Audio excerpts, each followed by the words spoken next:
Hello বন্ধুরা, কেমন আছো তোমরা? আবার নিয়ে আসলাম নতুন একটা ভিডিও তোমাদের সামনে। তো আজকে আমার রান্নাবান্না হয়ে গেছিলো। তারপরে আবার দিদি জিজু আসলো, মানে এখানে চেক আপ ছিল। তো আমাদের ঘরে আসবে না বলছিল, তার জন্য আমি আর কিছু বানাইনি আজকে। তারপরে হঠাৎ করে আল্ট্রাসাউন্ড দিয়ে দিল, ওখানে আল্ট্রাসাউন্ড করে রিপোর্ট একটা সময় দিবে। তো উপায় নেই, আবার মানে আমাদের ঘরে আসলো। তারপরে আমি আমার বরকে পাঠিয়ে অল্প করে মাছ আনিয়েছি আর জিজু মানে জন্য বানিয়ে নিলাম একদম সিম্পলভাবে।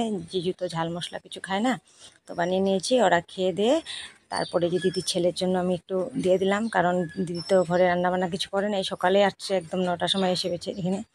তো ওই জন্য তা মানে ওর জন্য একটু টিফিনে করে দিয়ে দিলাম আমি। তো নিয়ে যাবে যাওয়ার সময়। তো এই যে এখানে সব টিফিনে করে বেঁধে দিচ্ছি।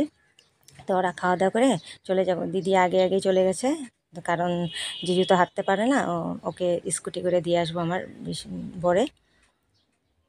তো ওই যে আমি আস্তে আস্তে করে নিয়ে যাচ্ছি, অনেকটা কষ্ট হচ্ছিলো জানো তো, সিঁড়ি দিয়ে উঠতে নামতে। তো ওই আস্তে আস্তে করে ধরে নামিয়ে দিলাম। তারপর এখন দিয়ে আসবো আমার বর। তো ভিডিওটা কেমন লাগলো একটু বলবে। আবার নিয়ে আসবো নতুন ভিডিও নিয়ে। সবাইকে ধন্যবাদ।